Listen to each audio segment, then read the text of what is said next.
Hello, so it's early evening here. Well, it's not early evening. It's quite late in the evening. I think it's almost 9 p.m.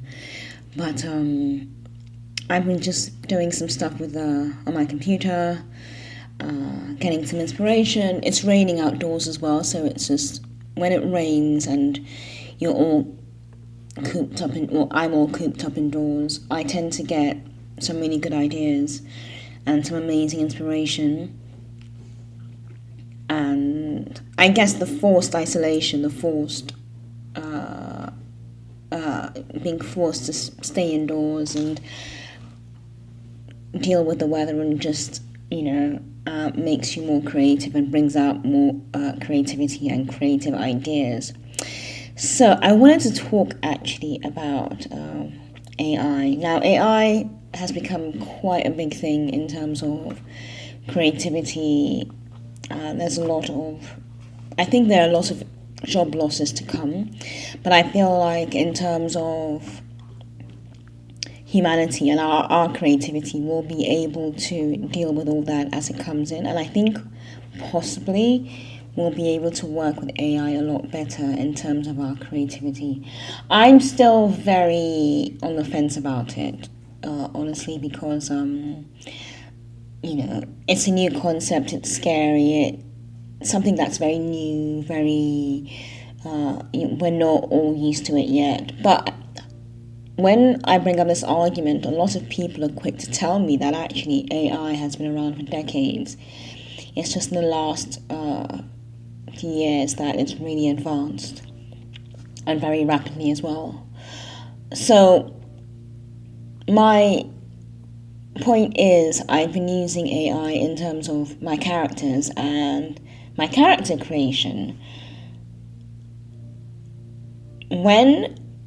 Normally when you're working with a designer and you want a certain character to look a certain way, or you have a concept of a character, you want them to look a certain way too, it's actually always been a lot harder to actually say what I think, especially in terms of describing the character to the designer.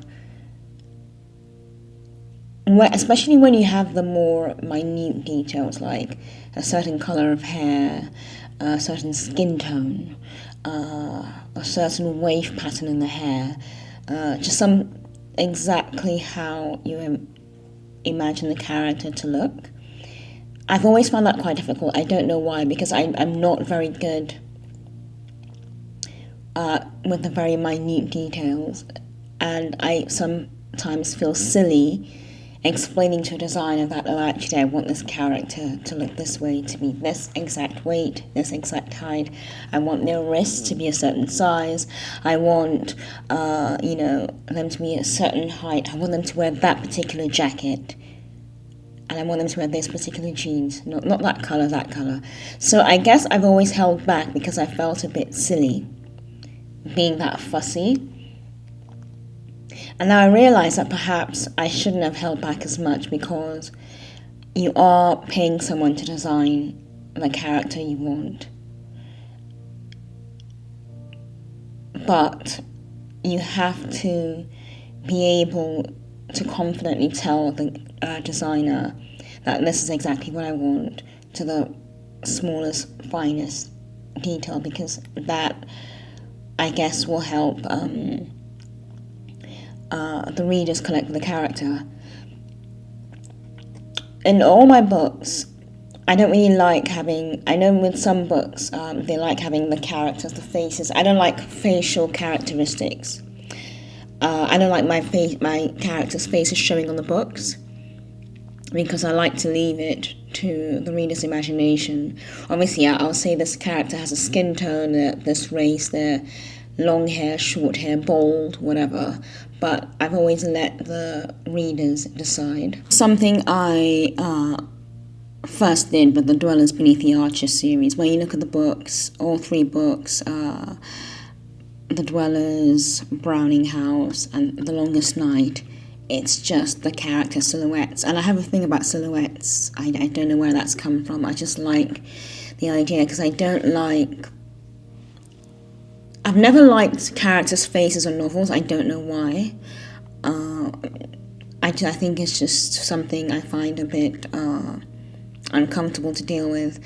When you look at the first book in the Heathen series, all the character has her back. One of the main characters has her back to the cover, so you can't see her face. All you can see is her from behind, and it's something I've always preferred. Now with Heathens, originally I never wanted the characters on the covers because I just wanted a certain cover, but I actually one of the designers came up with this amazing cover, and she said she could make it into a series of as many books as possible, and there were no characters whatsoever, and I really wanted that cover, and another author beat me to it, and I still think about that cover every day because I think it really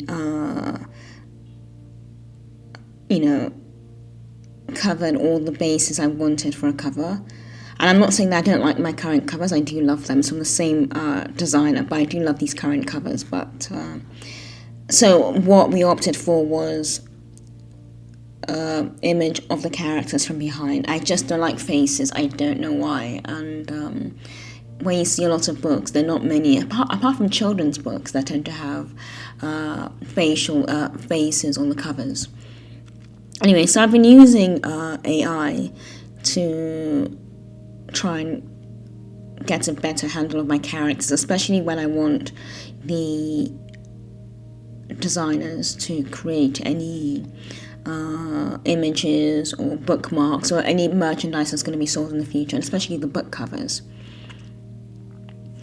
And when I say AI is managing to get it all completely right, it's absolutely unbelievable. And it's very, very exciting. Now, when I type in a search, I tend to be very generic. Maybe I want a woman with curly red hair who is walking down a narrow hallway. That's very, I tend to be very, very generic. And when you start to break it down to the finest detail, you want concoctions, you want this, you want that, you want shelves along the walls, you want bottles, you want an old world vibe. When you start to give it certain words and certain clues, it is absolutely amazing. That's my neighbour's plumbing. Give me a second.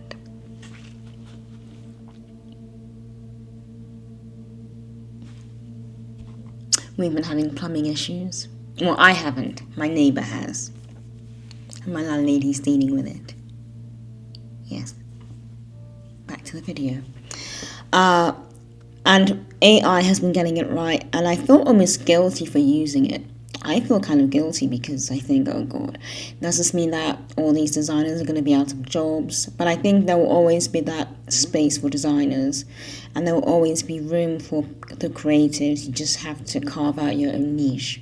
I would say that to the authors and the creatives in general who have been trying to create certain characters or want inspiration for certain characters or just want to be able to see their characters, just want to be able to look at the image of their characters and then write them and create them and just build the world around them. Don't be afraid to use AI because the image quality that's coming up at the moment, especially on the free version, is really, really good. And they're just getting everything right from skin tone to, just fat, thin, short, tall, what height, average looking. I would say it's not so great with faces. I would say it's not so great with faces, but in terms of creating a world that your character inhabits, AI will do it, and I think it will do it very, very easily. As long as you give it the right prompts and as long as you're not afraid to go back in and amend as you see fit. I've been using it now for the last few months and it just keeps getting better.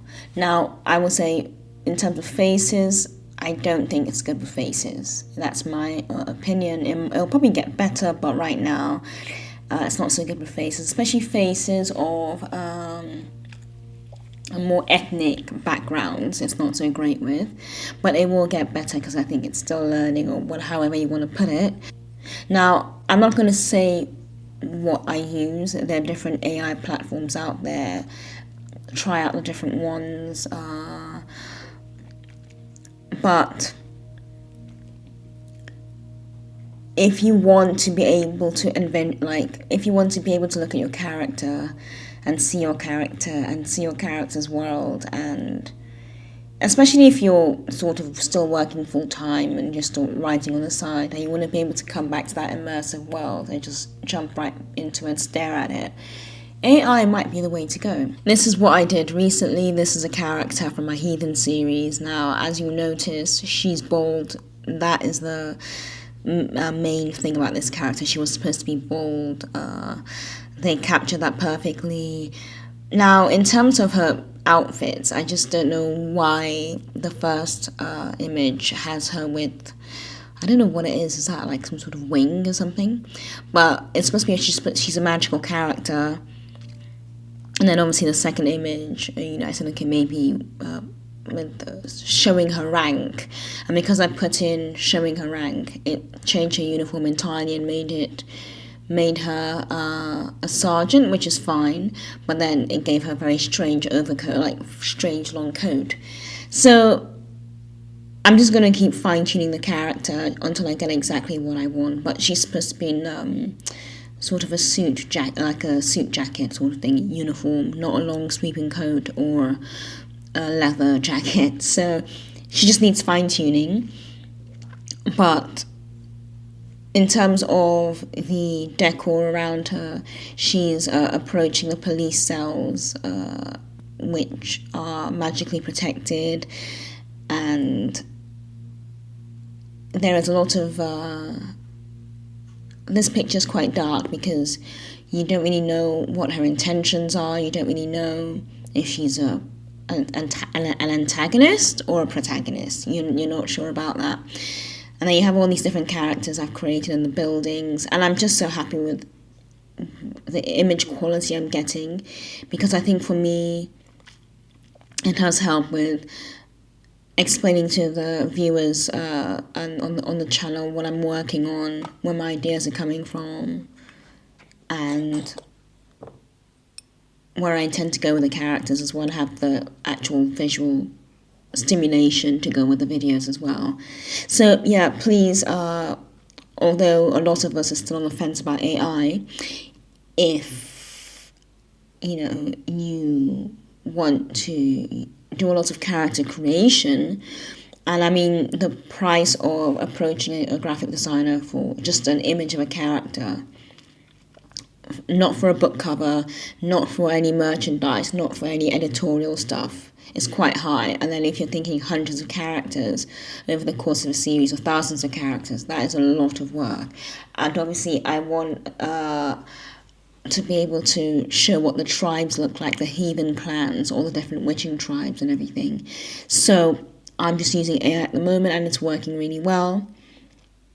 And I'll try and shoot a video where I show what my prompts are and how I tweak my prompts to get the characters I want in the end. I don't always get the exact characters I want, by the way. It does change. Sometimes it's off the mark, sometimes it's on it, but I find that when you want facial features, it's not that great. So it's probably better to go for a side profile or from the back, with just an image showing the character but not showing anything too close up.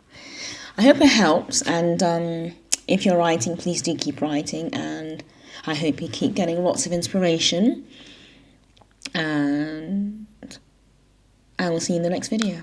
Bye.